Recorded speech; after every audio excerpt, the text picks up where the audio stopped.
capítulo 16, versículo 13. Evangelho de Jesus Cristo, segundo escreveu Mateus, capítulo 16, versículo 13 e em diante.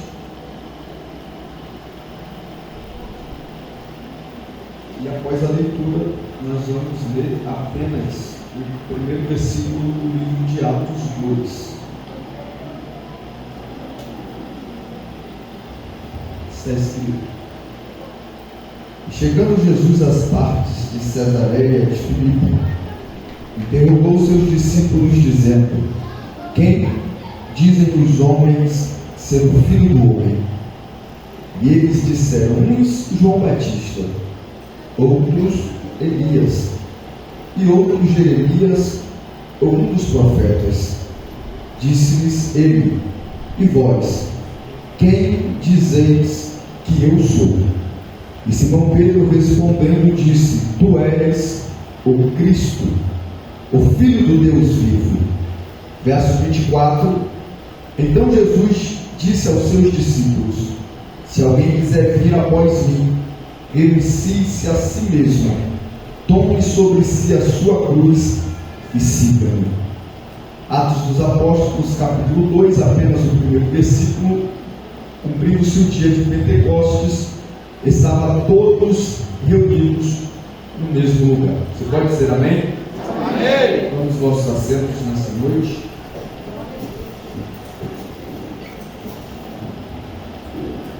Eu procuro sempre ser fiel ao tema que foi proposto, porque nós sabemos que quando nós escolhemos um tema, tem toda uma preparação em cima desse tema. Os louvores referem-se ao tema. A busca, ela está mediante ao que está escrito ao tema, e nós, como liderança de jovens, também procuramos sempre respeitar o que foi nos passado.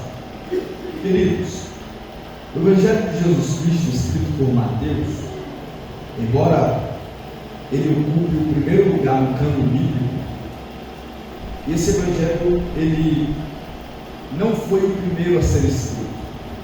O primeiro Evangelho a ser escrito foi o Evangelho escrito por Marcos. Marcos escreve o seu Evangelho e endereça ao povo romano.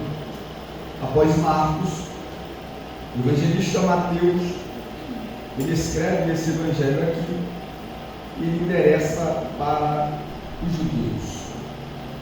Nós sabemos que entre os 4 evangelhos, o Evangelho de Mateus é o evangelho mais sistemático que nós vamos encontrar. Quando nós lemos a Bíblia aqui no capítulo 16, nós vamos encontrar a primeira menção de Jesus, a palavra igreja. É a primeira vez que a palavra igreja aparece no contexto bíblico, justamente aqui no capítulo 16. O contexto do texto que nós acabamos de ler é: Jesus ele está se aproximando de uma região, e tão logo chega Jesus à região, existia 2 grupos naquela localidade. Primeiro os fariseus, segundo os saduceus. Os fariseus eram um grupo tradicionalista daquela época. Os saduceus eram um grupo liberal dentro daquele contexto. Em resumo, fariseus e saduceus eram grupos totalmente antagônicos. Não eram grupos amigos, uma vez que a doutrina dos fariseus acreditava em anjos e em ressurreição. A doutrina dos saduceus não cria na ressurreição do corpo e muito menos acreditava em anjos.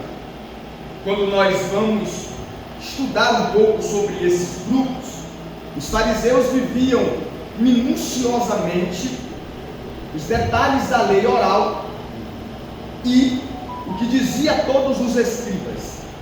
Os saduceus, eles rechaçavam a lei e só acatavam para si a Bíblia e nada fora dela. Então esses grupos são totalmente distintos uns dos outros. Só que nesse contexto, quando Jesus está chegando a essa localidade, os dois grupos antagônicos, eles vão se juntar. Aleluia. Para poder tentar pegar em Jesus uma falha. Então, o que eles fazem? Eles começam a pedir a Jesus que lhe mostrasse algum sinal. A ideia dos fariseus e dos saduceus é que Jesus lhe apresente um sinal. A resposta de Jesus para o grupo é: pela manhã vocês olham o céu e por estar avermelhado dizem que fará tempo de chuva. À tarde vocês olham o céu e por ele estar limpo dirão que fará um tempo de sol, um dia sem chuva. Ora, podem discernir os sinais da natureza, mas não podem discernir o sinal que está diante de nós. A resposta de Jesus para eles é: uma geração má e adúltera pede um sinal, mas eu direi a vós que não lhes darei nenhum outro sinal que não seja o sinal do profeta Jonas. Não é a primeira vez que Jesus fala desta maneira. Capítulo 12 do Evangelho de Mateus, Jesus responde da mesma forma, que o único sinal que seria dado seria o sinal do profeta Jonas. O contexto aqui é o seguinte: alguém está olhando para Jesus e está dizendo: o Senhor é Jesus mesmo? É o Messias que haveria de vir? Então façam um sinal para que possamos acreditar que realmente és o Messias. Glória. Jesus olha para eles e diz: eu não vou fazer cego enxergar, eu não vou fazer paralítico andar, eu não vou libertar alguém que está cativo ou possesso, eu não vou devolver a fala a alguém que é mudo aqui, porque todos esses sinais já foram feitos. Alguém está dizendo: se és o Cristo, nos dê um sinal. E Jesus está respondendo que, como Cristo, ele não mostraria mais nenhum sinal, porque o grupo que está diante de Jesus é um grupo que só crê se Jesus faz. E a demonstração de Jesus é a seguinte: independente de eu fazer ou não fazer, eu continuo sendo quem eu sou. Ele não é Deus porque ele cura ou se ele deixa de curar. Ele é Deus porque ele é. Ele não é Deus porque ele abre porta. Ele é Deus porque ele é. Se ele abre porta, ele é Deus. Mas se não abrir, permanece sendo. Se ele cura o doente, ele é Deus. Mas se não cura, permanece sendo. Se ele levanta o caído, ele é Deus. Mas se ele não levanta, ele continua sendo. O que Jesus está dizendo é: o maior sinal não foi cego enxergar, o maior sinal não foi paralítico andar, o maior sinal não foi morto ressuscitar, o maior sinal foi o Verbo encarnar em um corpo humano e habitar no meio de vós.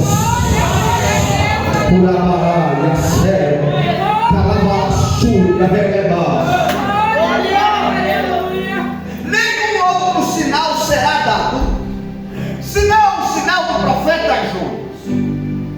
O que nós aprendemos com isso aqui? A vida do profeta, a missão que ele recebe e aonde ele acaba por não cumpri-la. 3 dias Jonas passa no ventre do peixe, e Jesus está dizendo: nenhum outro sinal vos será dado.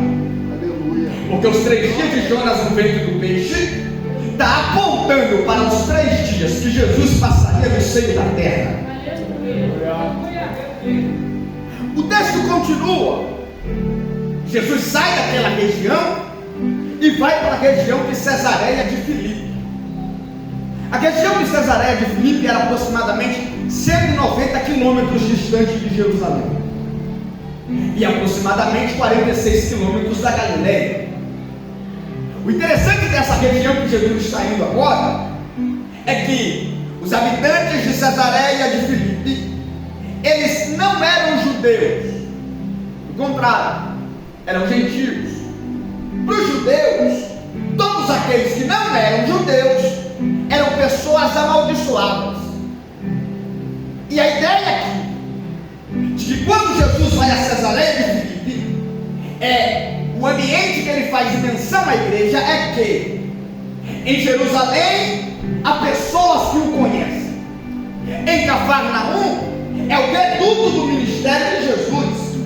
Os maiores milagres da sua trajetória ele realiza em Cafarnaum. A Galileia é o lugar que todos conhecem Jesus. Mas pastores, quando ele vai falar sobre igreja, ele vai para Cesareia de Filipe. E isso aqui me mexe muito, porque Cesareia de Filipe era uma região que havia ao menos 14 templos de deuses pagãos. Foi em Cesareia de Filipe que Herodes levantou um templo e colocou uma imagem em homenagem a César Augusto.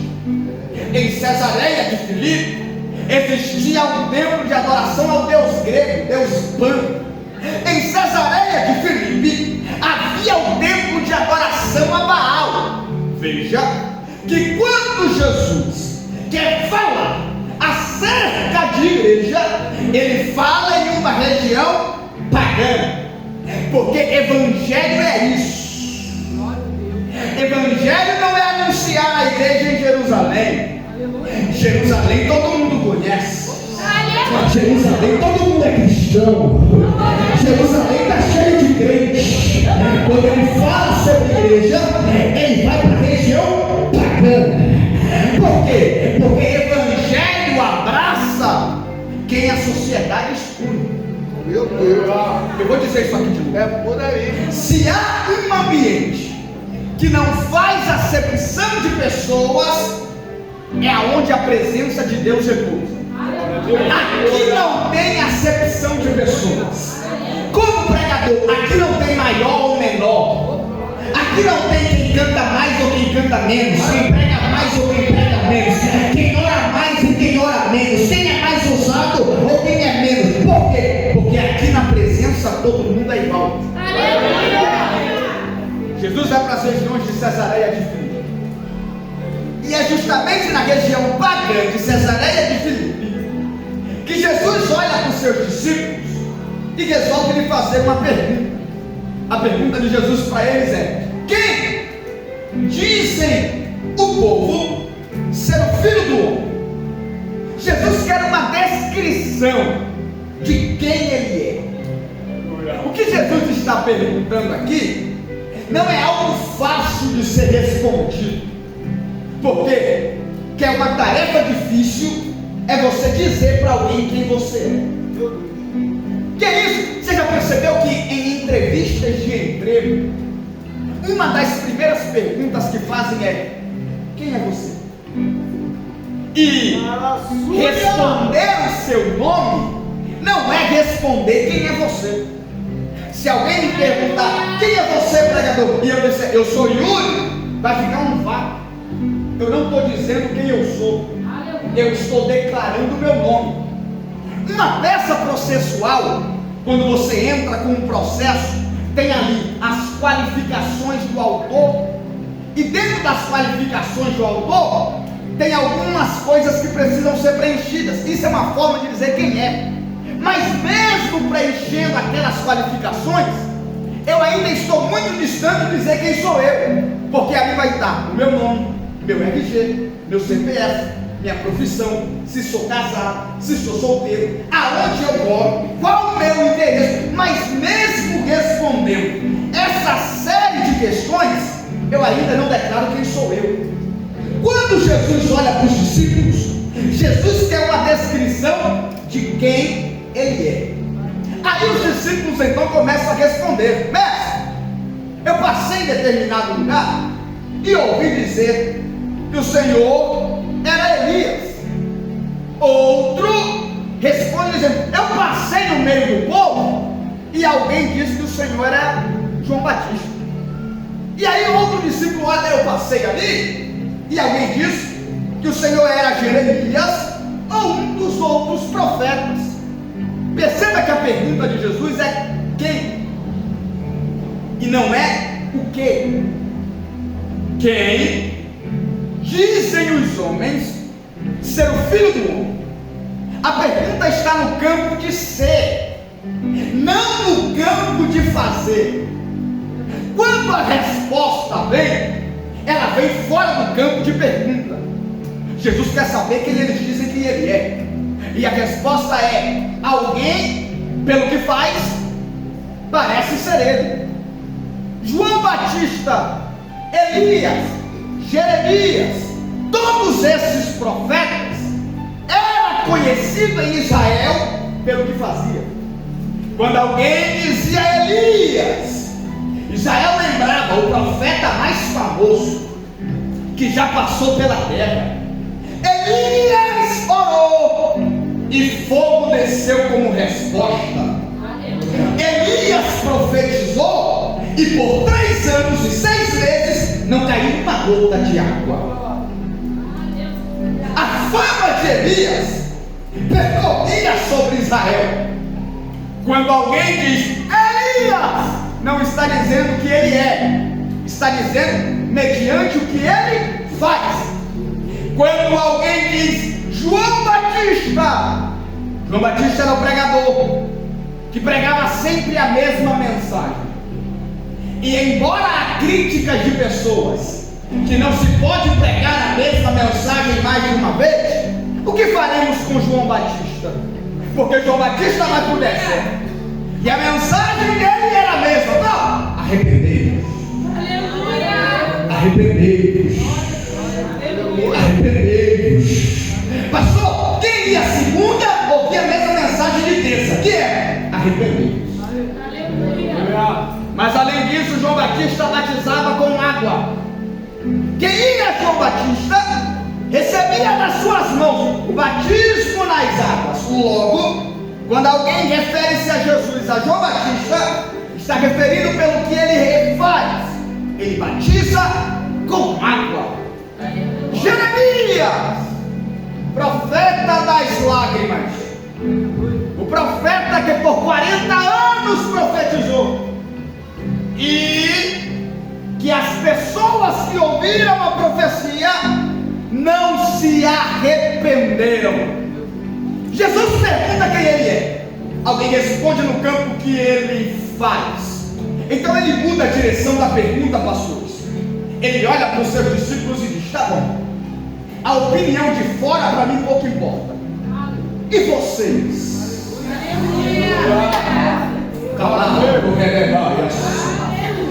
Porque até então a pergunta é para quem estava fora. Para quem está fora, a opinião. O que Jesus percebe é que os de fora até o conhecem, mas não por quem ele é, e sim pelo que ele faz. Tem uma multidão que segue Jesus porque ele cura. Tem uma multidão que segue Jesus porque ele multiplica pão. Tem uma multidão que segue Jesus porque ele frequenta algumas festas, ele vai a casamento, ele vai a jantares na casa de Simão, por exemplo. Jesus entende que a multidão que anda com ele não conhecem ele por quem ele é, e sim pelo que ele faz. E isso é um problema, porque até nos dias atuais tem pessoas que até o seguem, mas ainda não sabem quem ele é. Até caminham, até vêm para a igreja, até são cristãos, até cantam louvor, até levantam uma mão, até dá glória a Deus, até entra em período de oração, mas se alguém perguntar quem é Deus, não sabe quem é Deus, porque a vida toda aprendeu que ele faz. Tem uma multidão que só conhece o Deus que faz. E quando nós abrimos a Bíblia em Gênesis capítulo 1, é isso que o livro apresenta: um Deus que faz. No princípio Deus fez, criou céu e terra. O judeu aprendia desde pequeno, quando abria a Torá, no primeiro livro, que estava escrito lá, que existe um Deus que faz. Desde pequeno ele cresce aprendendo que existe um Deus que faz. Chega o evangelista João, que é o único livro que se atreve a iniciar igual a Gênesis, e ele diz: eu vou apresentar para vocês, mas não vou apresentar um Deus que faz. Por isso ele diz: no princípio era o Verbo, e o Verbo era Deus e estava com Deus. João está dizendo assim: eu sei que vocês sabem que Gênesis narra um princípio, mas eu preciso contar o início que há antes do princípio. Você não entendeu, né? João está dizendo assim: ele fez céu e terra, mas antes dele fazer o céu e a terra, ele já era Deus. E melhor que adorar pelo que ele faz é adorar porque eu sei quem. Você pode levantar a sua mão nessa noite, porque se você chegou aqui conhecendo ele apenas como Jesus que faz, hoje ele vai te ensinar outra coisa, que além dele fazer, ele é, e antes dele fazer, ele já era. É por isso que o profeta Isaías corrobora dizendo: ainda antes que houvesse o dia, ele está dizendo: no início não tinha dia, mas ele já era. Não tinha noite, mas ele já era. Não tinha sol e nem lua, mas eu já era Deus. Melhor do que conhecer ele pelo que ele faz é conhecer ele sabendo quem ele é. Por quê? Porque se eu adoro pelo que ele faz, no dia que ele fizer, eu paro de adorar. Se eu adoro pela porta, no dia que a porta fechar, eu cesso a adoração. Se eu adoro pelo emprego, no dia que o desempregado ficar, eu paro de adorar. Se eu adoro pela saúde, no dia que a doença vier, eu paro de adorar. Mas eu louvo a Deus pela canção que louva o levita Abacuque.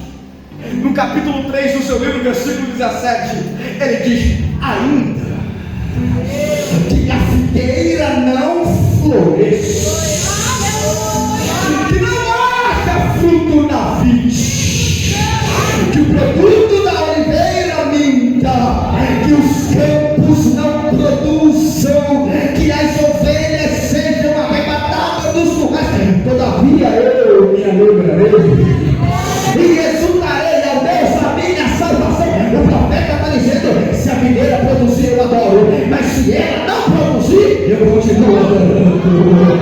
Se o campo der fruto, eu adoro, mas se ele secar, eu continuo adorando. Se tiver gado nos currais, eu adoro, mas no dia que não tiver, eu permaneço. Tem alguém aqui que é do mesmo espírito de Abacuque, que não adora pelo que ele dá, que não adora pelo que ele faz, que não adora pela porta, mas que adora porque ele é Deus, ele é Deus, ele é Deus.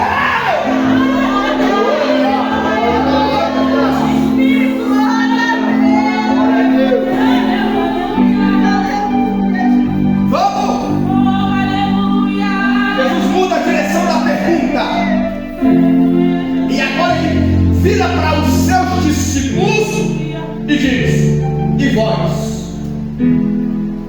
Jesus está dizendo assim: eles me conhecem pelo que eu faço, e vós, que ora comigo, que sobe o monte para orar comigo, que prega em meu nome, que canta para mim, e vós, quem sou eu para vós?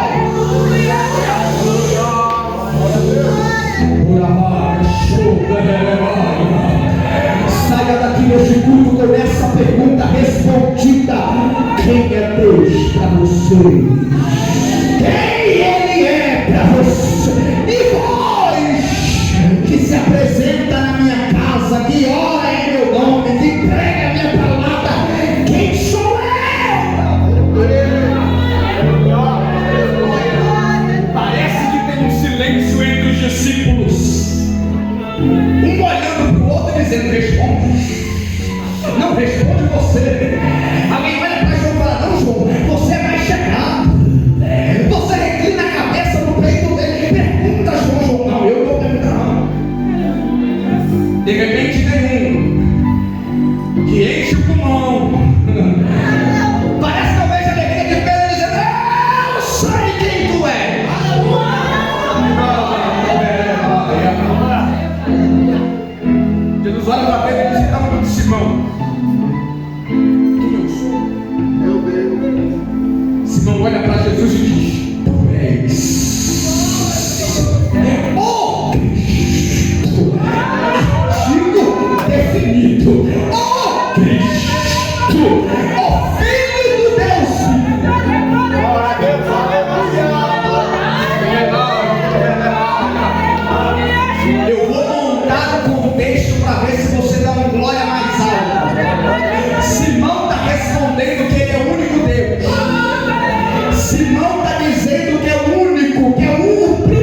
tu és o único Deus. Não há outro Deus senão tu. Porque dizer quem ele é em Jerusalém é muito fácil. Dizer quem ele é na igreja é muito fácil. Eu quero ver você responder quem ele é no meio de pessoas pagãs. Eu quero ver dizer quem ele é em Cesareia de Filipe. Alguém está abrindo a boca e está dizendo: eu sei que tu és Deus, tu és o único, és o primeiro e o último, és o leão de Judá. Raiz de Davi, o primeiro, o que venceu, o primogênito, és o único. Você pode abrir a tua boca e declarar isso nessa noite: tu és o Cristo. Não há outro Deus que não seja o Senhor. É o único, fiel e verdadeiro Espírito. Responder quem ele é em Jerusalém, Cafarnaum, na Galileia, é fácil demais.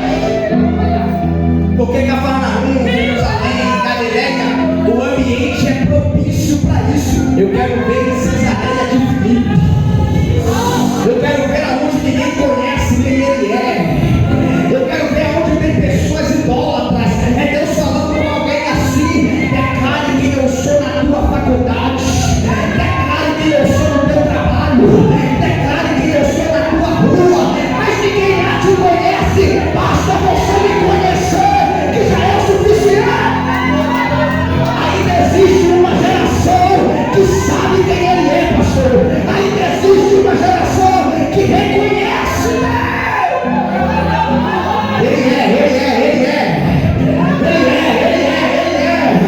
Ele é aquele que te dá força quando você está fraco. Ele é aquele que te sustenta quando você está caído. Ele é aquele que te toca quando você está cabisbaixo. Ele é aquele que te coloca no colo. O Espírito Santo, ele é quem renova tuas forças quando você está fraca. Ele é quem te visita no teu quarto quando os amigos vão embora. Ele é aquele.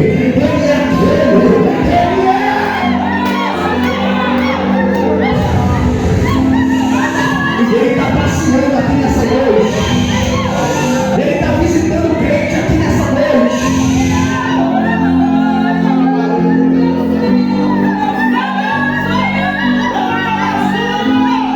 Tu és o Cristo,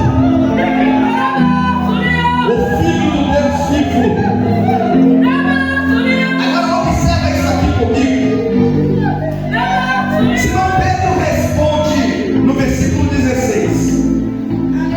No versículo 17, Jesus diz: bem-aventurado és tu, Simão Barjonas. Espera aí. Porque o mais profundo ainda vem após.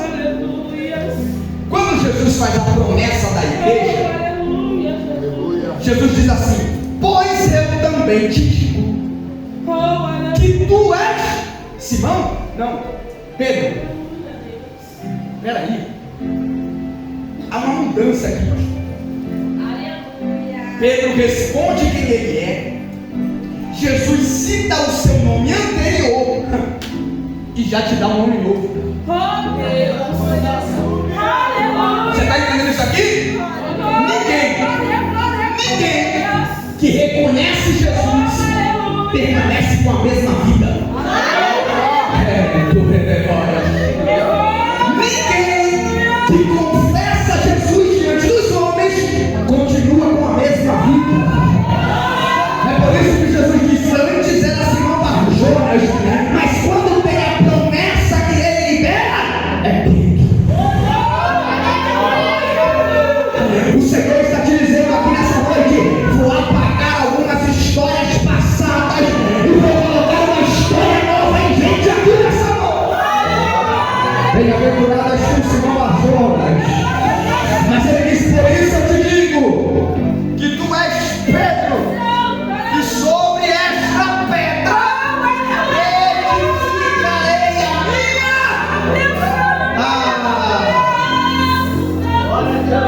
É a primeira vez que Jesus fala sobre igreja na Bíblia, justamente no ambiente pagão, justamente quando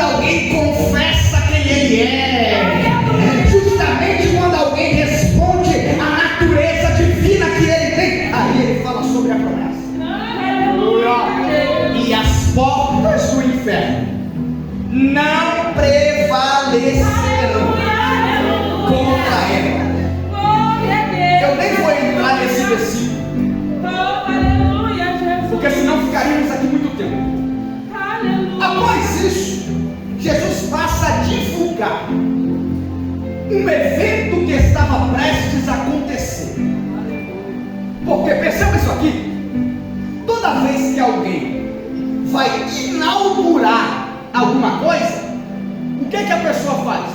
Divulga, não é? Contrata um carro de som, passa no bairro anunciando inauguração de tal mercado, inauguração da farmácia. As pessoas divulgam. Jesus começa a divulgar. O que ele começa a divulgar? A igreja. Jesus então, ele abre o convite, porque você leu comigo no verso 24, ele dizendo: se alguém quiser, e aí eu entro no tema dessa festividade. Jesus diz: se alguém quiser vir após mim.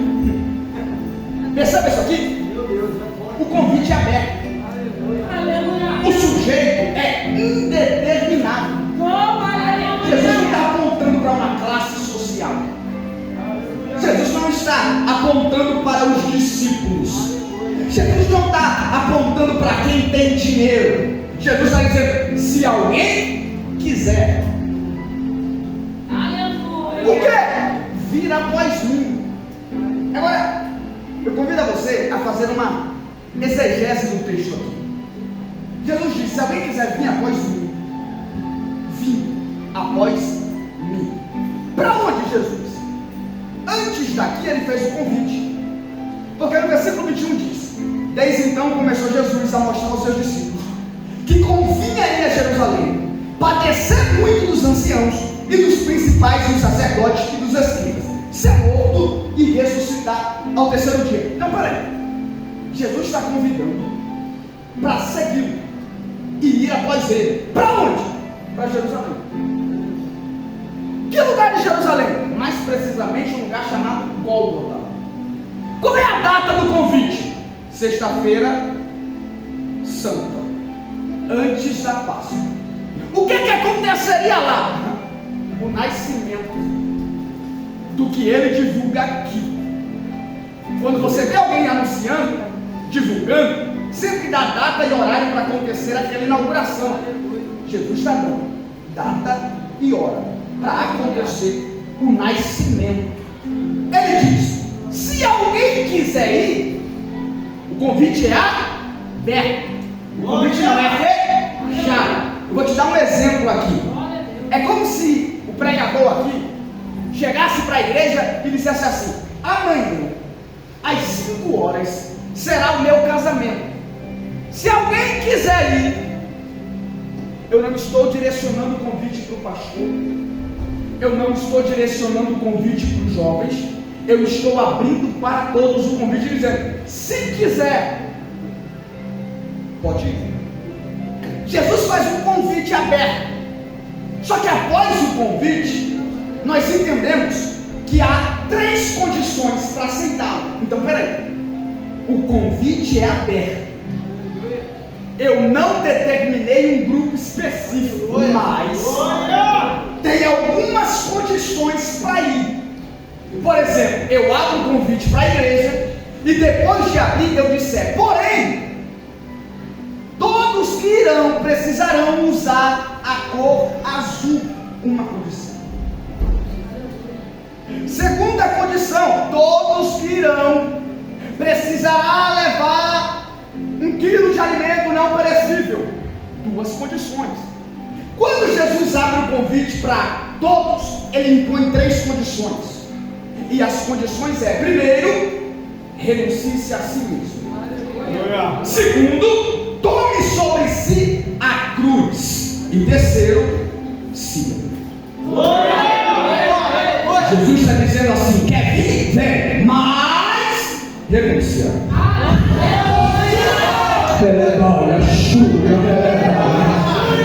O que é renunciar? Renunciar é abrir mão. Renunciar é sair da direção e entregar a outra. renunciar é estar indo em uma direção e dar meia volta porque alguém pediu para dar. Renunciar é sacrifício. Jesus está dizendo: quer ir? Então primeiro renuncia a si mesmo. Pregador, eu não entendi. A igreja nascerá no Calvário, mas Jesus está dizendo: quer participar do que vai acontecer? Primeiro renuncia.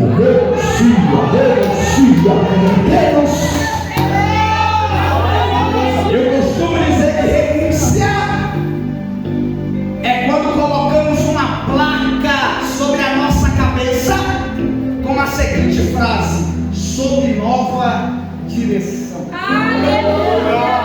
Porque toda vez que alguém assume um determinado empreendimento, a primeira coisa que ele faz para dizer que tem mudança é que a direção não é mais aquela, agora é outra.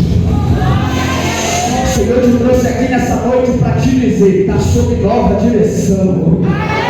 E se a direção não é mais a sua, você não faz o que quer fazer, você não vai aonde quer ir, você não anda com quem quer andar. A direção agora é dele. Então é ele quem determina onde você vai, com quem você anda, o que você fala, o que você veste.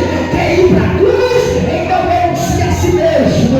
Quer ir para a cruz? Então se esvazie de você próprio. Quer ir para a cruz? Então esqueça as suas vaidades. Quer ir para a cruz? Então desapareça e deixa que ele apareça. Glória! Tem um convite para a igreja aqui nessa noite, e o convite é: vem para a cruz, vem para a cruz, vem para a cruz.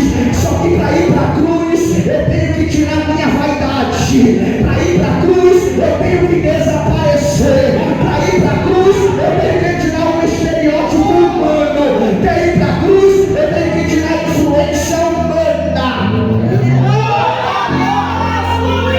Porque o caminho que me leva para a cruz não me permite andar com ideologia egocêntrica. O caminho que me leva para a cruz não me permite andar com ideologia antropocêntrica.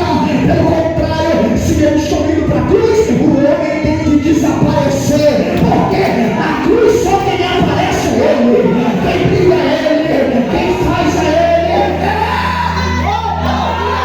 Você pode levantar a sua mão nessa noite, porque o céu te trouxe a esse encontro para te dizer: tem um caminho para a cruz te esperando, mas só vai para a cruz quem abre mão, só vai para a cruz quem renuncia.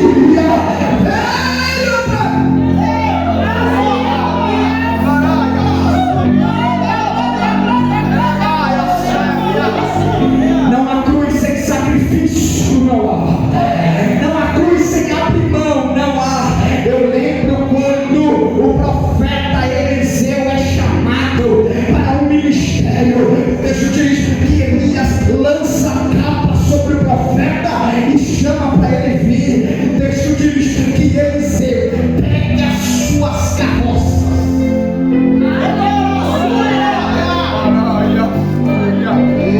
Pega o gado que tomava conta, mata o gado, cozinha a carne, reparte com as pessoas, e as carroças ele quebra. Eliseu está dizendo assim: eu sei o Deus que me chamou, e se eu conheço o Deus que me chamou, nunca mais eu volto para cá. E se der errado, não existe e se para quem Deus chamou, ou é ou é. Porque se Eliseu não lança as carroças fora, no primeiro problema que ele encontrasse, ele voltaria para cá. Só que o céu está te dizendo aqui nessa noite: abra mão das carroças, abra mão dos aparelhos dos bois, abra mão do teu porto seguro. O teu porto seguro não é boi, o teu porto seguro não é os aparelhos, o teu porto seguro se chama Cristo. Quer vir? Renuncia. Toma a cruz e segue. Mas vamos adiantar aqui. Vamos para o dia do nascimento. A igreja nasceu, pastor, em um cenário de dor. Porque Jesus está pendurado na cruz e está prestes a ter nascimento o maior projeto humano, que é a igreja. E nada melhor do que nascer a igreja no meio de um culto. Como, Yuri? Na cruz. Mas, Yuri, culto para ser culto tem que ter louvor. Eu concordo. Mas naquele dia os louvores não foram louvados com lábios. Naquele dia os louvores foram entoados com lágrimas que caíam nos olhos de quem assistia. Yuri, mas culto para ser culto precisa ter perdão, porque culto é ambiente de perdoar. Eu concordo. É por isso que alguns soldados estão zombando de Jesus e ele levanta a cabeça e diz: perdoe-os, porque eles não sabem o que fazem. Sim, Yuri, tá bom, mas culto que é culto precisa ter oferta. Pois bem, a maior oferta que o mundo já viu estava entregue no madeiro naquele dia. Mas talvez você ainda não está convencido que era culto e está se perguntando: tá, Yuri, mas eu sou daquela que culto para culto precisa ter palavra. Eu concordo. Porque pode ter louvor, pode ter os melhores músicos, a oração mais fervorosa. Se não tiver palavra, não é culto, é reunião. Mas naquele dia teve palavra. A maior mensagem que o mundo já presenciou. A maior pregação que o mundo já viu. E vou te falar, não foi pregada com lábios. A maior mensagem que o mundo já viu foi vista, porque Jesus passou pela via dolorosa, com cruzes nas costas, a cruz, passando em direção ao Calvário, a um lugar de caveira. E quem olhava aquela cena lembrava da profecia do profeta Isaías, capítulo 53, quando ele dizia: verdadeiramente Ele tomou sobre si as nossas enfermidades e as nossas dores. Ele foi ferido pelas nossas transgressões e moído pelas nossas iniquidades. O castigo que nos trouxe a paz estava sobre ele, e pelas suas pisaduras nós fomos sarados. Mas ainda talvez você não esteja convencido que foi culto, porque você está se perguntando: pregador, mas culto para ser culto precisa ter salvação de alma. É por isso que quando ele está na cruz do meio, entre dois salteadores, um olha e disse: tu és o Cristo, desça daí, salva-te a ti e salve a nós também. O outro do outro lado diz: não diga isso, nós cometemos crimes para estar aqui. Ele não cometeu crime algum. Jesus, lembra-te de mim quando entrares no paraíso. Aí Jesus olha e diz: quer saber, já que eu estou inaugurando o projeto hoje, nada melhor que inaugurar salvando. Hoje mesmo, tu estarás comigo no paraíso. Teve tudo, teve festa, teve perdão, teve palavra, mas teve salvação de alma.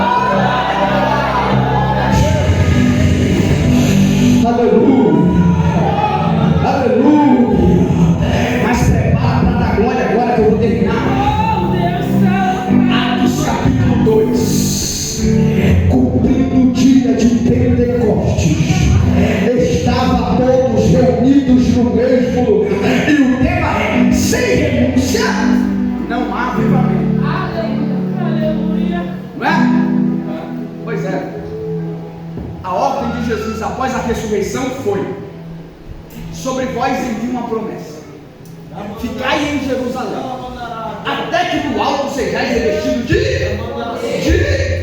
a ordem de Jesus é: fiquem para ser revestido de poder.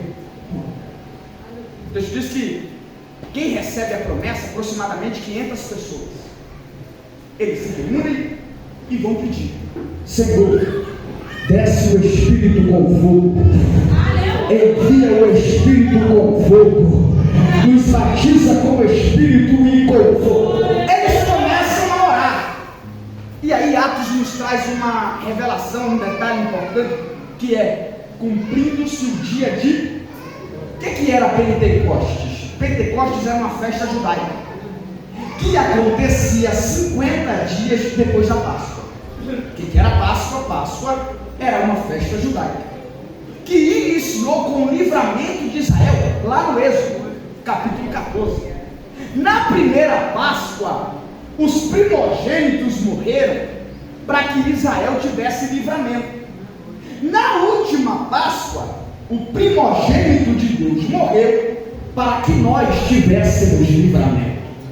Na primeira Páscoa, alguém morreu para o povo sair. Na última Páscoa, alguém morreu para que nós tivéssemos acesso para ir também. Páscoa lembra de morte, só que não para por aí. Páscoa fala de dor. Na Páscoa, Jesus foi traído. Na Páscoa, Jesus foi vendido.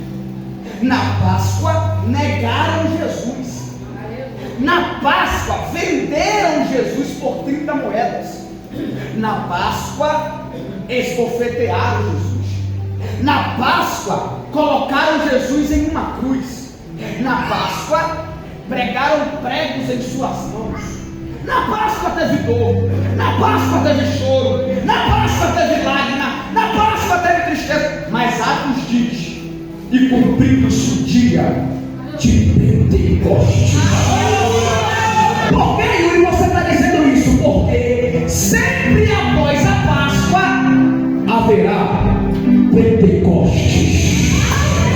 Não, você não entendeu isso aqui? Páscoa é dor, Páscoa é lágrima, Páscoa é choro, Páscoa viveu, Páscoa traiu, Páscoa negou. Mas eu louvo a Deus que depois da Páscoa sempre haverá um tempo de Pentecoste. É por isso que esse congresso está sendo realizado. Porque teve Páscoa, teve dor, teve choro, teve lágrima, mas o céu marcou esse dia para dizer: depois da Páscoa tem Pentecoste. Depois da Páscoa tem Pentecostes. Você pode pegar a mão de alguém do seu lado e dizer para ele: depois de momentos de dor, sempre haverá um tempo de Pentecoste. Se eu estou pregando para crentes pentecostais aqui nessa noite, levanta a mão desse crente e diga para ele: é depois do choro, é depois da lágrima, é depois da dor. Até traíram, até venderam, até negaram, mas o Pentecoste chegou e o Espírito desceu. O Pentecoste chegou e encheu a casa. Que nessa noite o céu nos dê o mesmo lugar, o mesmo Espírito e a mesma presença que derramou em Atos 2 e cumprindo-se o dia de Pentecostes. Estavam todos reunidos no mesmo lugar, quando de repente, não foi um vento, foi um barulho que parecia um vento, parecido com esse aqui, ó.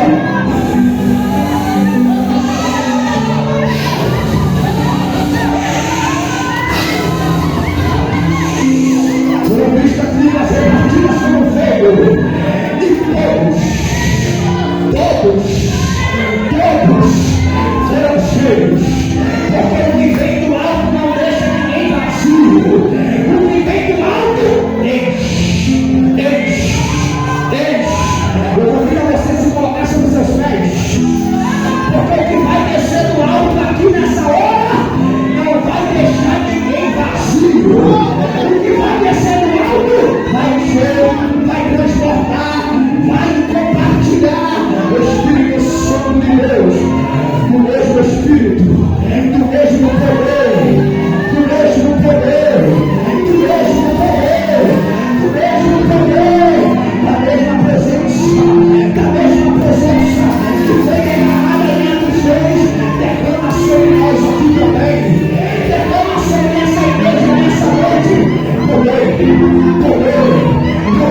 O Espírito Santo vai te encher aqui agora.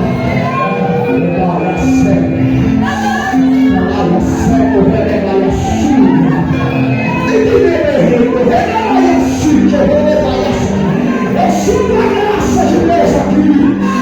Eu sinto o poder, eu sinto a virtude dele aqui nessa noite.